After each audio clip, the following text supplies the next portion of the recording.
don't change your flames in Ghana attracts penalty. Wrong change. You just look and pim. It attracts penalty. It can cause an accident now.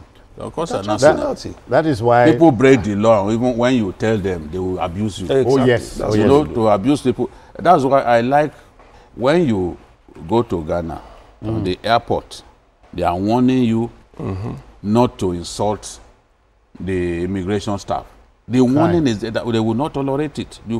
Because some of our people, what they can win an Olympic competition for abusing people. Yeah.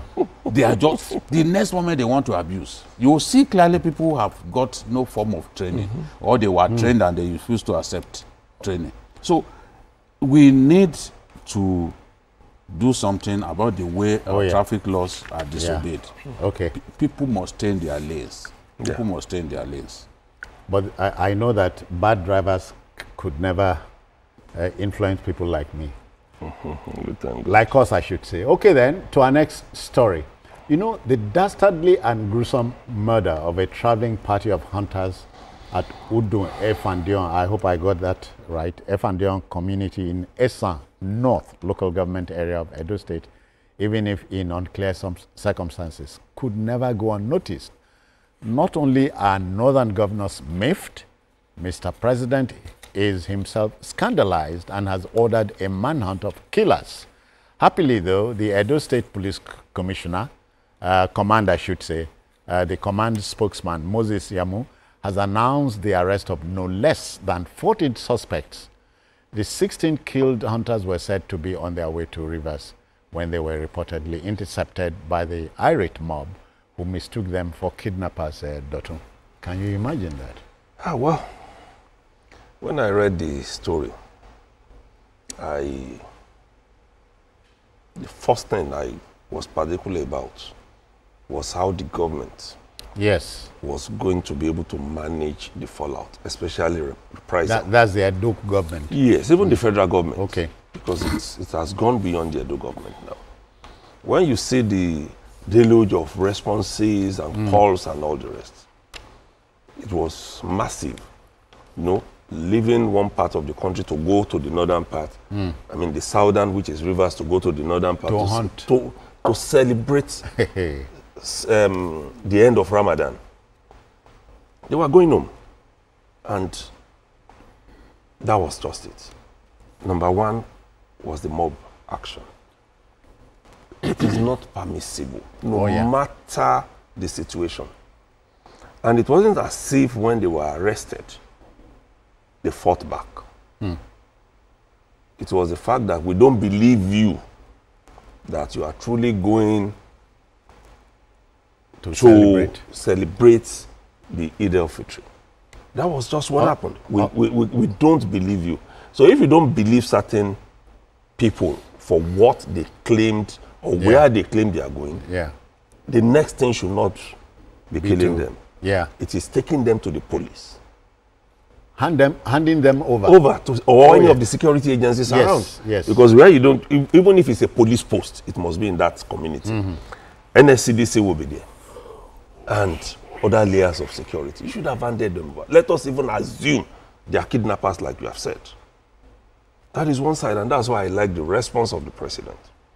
But there is also this angle that I thought about immediately, and which the Inspector General of Police also mentioned.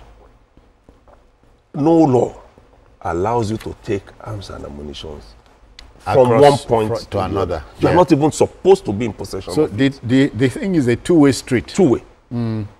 But like I said, no matter the offense, it's just like the last story that we discussed. Imagine that those are the point where this lady ran into that biker, also took the laws into it. They would have burnt the car. They would have burnt her now. Oh, yes. And they would have burnt her friend with her. Yes. And two probably wrongs is because this never was make in it an right. urban center. Yes, urban center. Where people have some respect. Even if they are taking her life. Yes, even if, you know, it showed that they had regard for the rules. You don't say because somebody has done something wrong, then you now do something wrong to cover it. In fact, but the moment when she was not going to allow them to take, somebody would have gone to Keke Napep that was used to carry the guy. At the end of the day. And somebody would even have entered their car forcefully. Yes. And made her to sit. They were very gentlemanly. They were gentle. Hi. And that's the way we should see life. Okay, see what has happened now. The Northern Elders Forum is saying we want this done. Federal government is saying everybody is speaking. Yeah. And that is for a country that is already in a tense situation, adding more tension to what we have. Yeah. That shouldn't be. People should learn to respect the laws, both sides. You know what? You know, both sides. I've seen some videos, different videos. The one that actually pricked my conscience the most was when I saw a girl wearing cream gown, even joining and beating them. Oh yeah. There's a video of one girl, young girl. So I'm like, what is this? What has come over us? Is this us? You wonder sometimes. I don't understand. Is this really because us? We have become barbaric. Killing people in that manner is animalistic. Oh yeah. It's animalistic. You have no right to take a life. And mob justice, most times in our country, I'm telling you, mob justice often results in the killing of innocent people. Oh yes, oh yes. Because you've not heard from them. You've not asked, you did not allow them to even talk. And this is, I don't understand. More so the travelers kept begging for their lives. See, whether they begged or they didn't beg, you have no right. It is not your place to take a life. No, it's not even your place to beat anybody. No kind of punishment. It's not their place. And I don't understand how come law enforcement did not get to the scene. Despite the fact that it took so long. They didn't even set them ablaze on time. It took a while. They were beating them, doing all kinds of things. And we have law enforcement and recording it. All of the different security agencies, they didn't get to the scene. They didn't respond on time.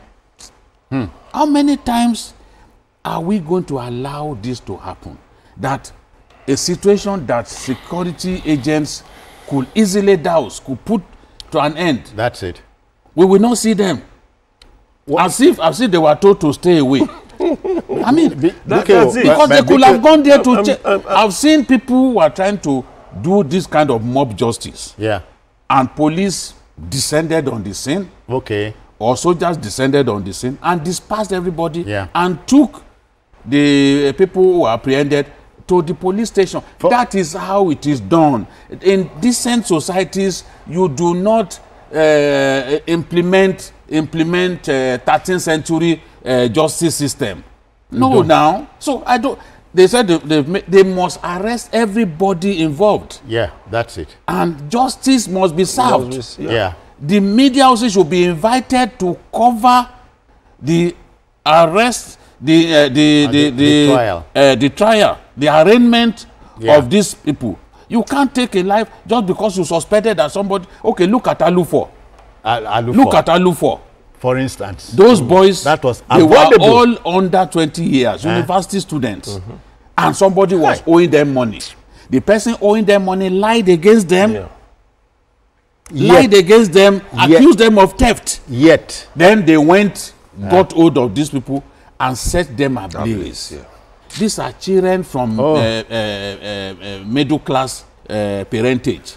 You just wasted their lives like that for an offense that they didn't commit. And that's why we are saying, look, mob justice, anybody who serves mob justice should be sentenced to death. They should be death penalty. You can't take a life and expect that you will have your own life to live. No.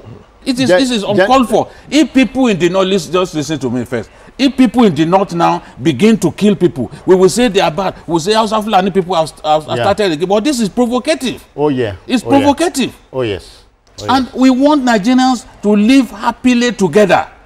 You can't serve mob justice on people in this manner and expect that there will be peace. Gentlemen, Biko, it's okay. It's unfair. For me, what is revolting here is somebody takes pleasure in catching the scene on a camera. So many people. And posting it. So many. There was a fight between two men. I also saw that video today. because madness has enveloped a lot of us. Oh, yes. There was a fight between two men. One man was restraining the other, who had the knife. Children were walking across. They didn't take concrete steps. The other person that who was involved in the fight was standing about 80 meters away. This fellow was holding on to the guy. I don't know what happened. Then his grip on him snapped. The next thing, he ran to that person and then he stabbed him.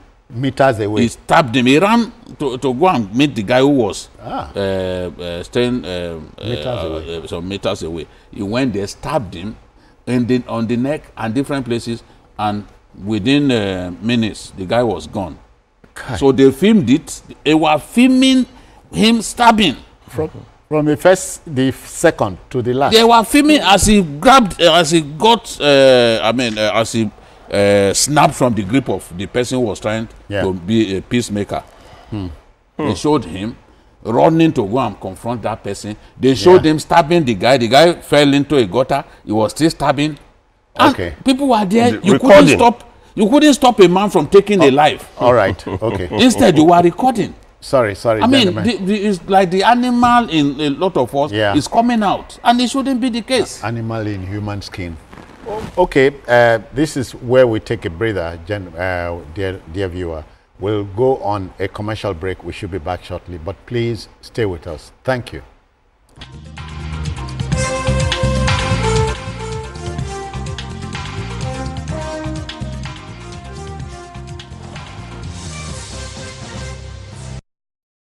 A vision for Nigeria, President Tinubu's leadership. Today, we celebrate President Bola Ahmed Tinubu, a leader driving progress and transformation in Nigeria. His bold economic reforms, removing fuel and forex subsidies to save the nation from economic collapse, investing in infrastructure, education, and youth empowerment, are shaping a brighter future. Through initiatives like local government autonomy, progressive tax reforms, CNG transportation, student loans, and worker credit, he promotes inclusive growth and job creation. Major infrastructure projects, including the Coastal Highway, Sokoto-Badagry Highway, rail lines, and airports, are reconnecting the nation. His leadership fosters unity, resilience, and hope. Together we rise, together we shine. Happy birthday to the father of the nation. Courtesy, TSG.